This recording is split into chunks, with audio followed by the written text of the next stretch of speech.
We're down to 80-something players in the seniors event. A player sits down at my table. He has about over 5 million. I have about 4.8 million. We get into a few hands together. I win those hands. Now I'm up to 6 million. He's at 5 million. When the last hand before the break comes up, I'd actually folded a couple of hands. So I'd opened on the button with eights. He re-raised me. I folded. I then opened with ace queen off, and he re-raised me. I folded. This time I was in the small blind. He had opened in early position, and I decided I was going to 3-bet it. I made it. He made it 400K. I made it 1.1 million. 1.1 million. Before I even put the one, he said call. So I was like, whoa, okay.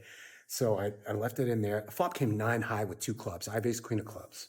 So I let out for $1 million, and he immediately goes all in. So at this point, it's a huge pot. I'm literally the chip leader. He's literally in second, and we've had this history, and now we've got this $4.5 million pot.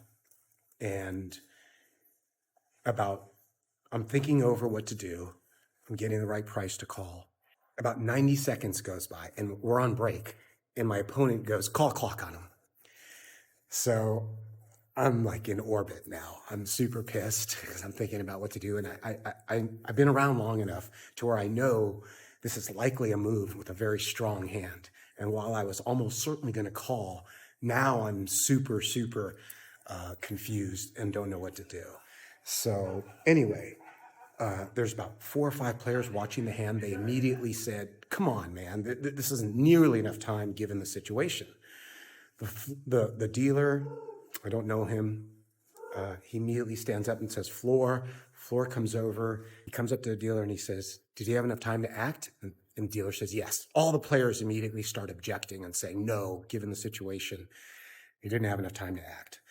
So I said, there's no way I've had enough time to act. It's been 90 seconds. Because I said, could you ask the other players if they think it was reasonable? He said, I don't have to ask the other players. I asked the dealer, and that's all. So you have 20 seconds. And I said, hey, listen, this is a big situation. Calm down, buddy. I hope you're not burned out 3 weeks into the World Series. We got another 3 weeks to go. He goes, you got 20 seconds. And I said, wait a minute. And I'm trying to plead with him. He goes, 5 seconds, 4, 3, 2, 1, your hand's dead. And I said, oh my God, you can't do this. I said, please get someone else to look at this situation. He goes, okay.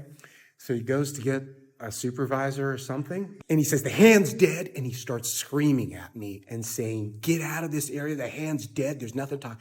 I said, could you please call Jack Effel? I don't have his number anymore on my phone. He said, nope, hand's dead. It's over.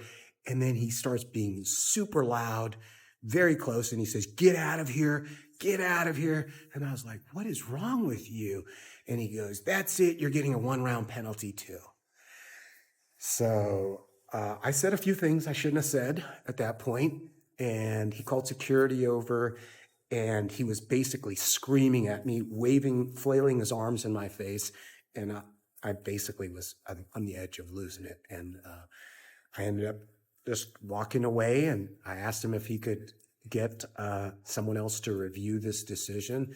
And he said, absolutely not. And he said, if you say another word to me, I'm going to throw you out of the tournament. I'm going to have you barred. The thing is, we're on the break time. Actually, I don't have anything concerned about him at all. But then he took a little bit time, just a little bit time. And I should give him more time. But the thing is, it is on break time. It is the mean time, right? So I asked the floor, see if we want time or, stuff like that. And Martin and I, we have no problem, right? And I think one of the floor came and, he did say something else. And then I told Morton that I have a big hand. He also have a big hand too. And all of a sudden, they're just yelling. And I told Morton that we were still friends. We were still, we had no problem, just between the floor and Gotcha. Morton. At the end of the game, I went to Morton and I said I apologize for that. Plus, he's a nice guy, and he and I know each other too. Yeah, that's about it.